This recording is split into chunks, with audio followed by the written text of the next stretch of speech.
আজকের ভিডিওতে আমরা আলোচনা করছি টিউবিফেক্স নিয়ে। টিউবিফেক্সকে বলা হচ্ছে এটি দেখতে ক্ষুদ্র, অর্থাৎ মাত্র ১.৫ ইঞ্চি বা ৩-৪ সেন্টিমিটার দৈর্ঘ্য লম্বা হয়।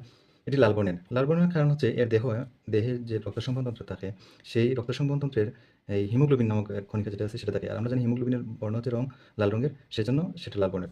এটা যে টিউবিফেক্স দেখতে অনেকটা এরকমই, এই ছোট্ট একটা প্রাণী। এদের দেহ অনেকগুলো খণ্ডকযুক্ত। আর আমরা জানি খণ্ডকযুক্ত প্রাণী হচ্ছে অ্যানিলিডা পর্বের। তাহলে বলা যায় টিউবিফেক্স হচ্ছে অ্যানিলিডা পর্বের একটি প্রাণী।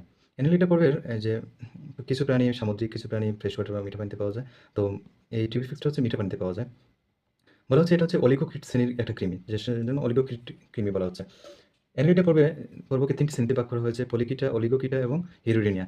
এই অলিগোকিটা যে শ্রেণী আছে, সেই শ্রেণীর প্রাণীরা ফ্রেশ ওয়াটারে বসবাস করে এবং সেজন্য টিউবিফিক্সকে বলা হচ্ছে অলিগোকিট কৃমি। আমরা জানি কৃমি বলতে বোঝায় প্লাটিহেলমিনথেস, অ্যানিলিডা এবং নেমাটোডা পর্বের যে প্রাণী যেগুলো আছে, সেগুলোকে আমরা কৃমি বলে থাকি।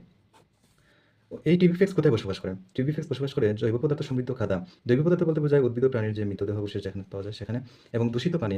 এগুলো যেখানে থাকবে সেটাই হবে দূষিত পানি। তো সেই দূষিত পানির তলদেশে, সেজন্য এদেরকে বেন্থোস বলা হয়ে থাকে। এরা কি খায়? এরা ডেট্রিটাস ভক্ষণ খায়। অর্থাৎ এরা ময়লা ভোগ করে থাকে। মৃত জৈব পদার্থ বা ময়লা ভোগ করে থাকে, সেজন্য ডেট্রিটাস বলা হয়ে থাকে। ডেট্রিটারি। পচা পাতা, প্রাণী ও উদ্ভিদের দেহাবশেষ এরা খাবার হিসেবে গ্রহণ করে থাকে। এদেরকে বলা হয় ব্লাড ওয়ার্ম। কারণ রক্তের বর্ণের মতো লাল এদের দেহ।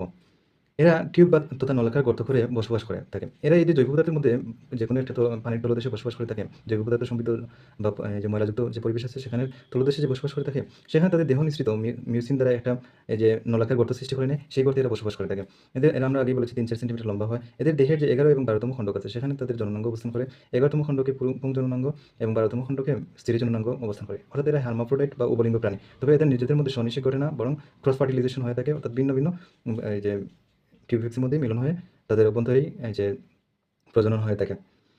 এদের দেহের যে একেবারে সম্মুখের অংশ তাকে বলা হয় প্রোস্টোমিয়াম। অর্থাৎ এই যে সম্মুখের অংশ যেটা আছে, সেই সম্মুখের অংশটাকে বলা হয় প্রোস্টোমিয়াম। প্রোস্টোমিয়াম একটা সেন্সরি অংশ, যেটা তাকে পরিবেশ সম্পর্কে তথ্য দেয় এবং সে চলাচলে সহায়তা করে। অষ্টম দেহখণ্ডকে রয়েছে ২টি হৃৎপিণ্ড। আসলে সেরকম উন্নত হৃৎপিণ্ড না, জাস্ট এই যে অ্যাওর্টিক আর্চ থাকে যেটা একটু ব্লাডটা পাম্প করতে পারে, সেটা অবস্থান করে অষ্টম দেহখণ্ডকে। আমরা আগেই বলেছি এগুলো হচ্ছে উভলিঙ্গ।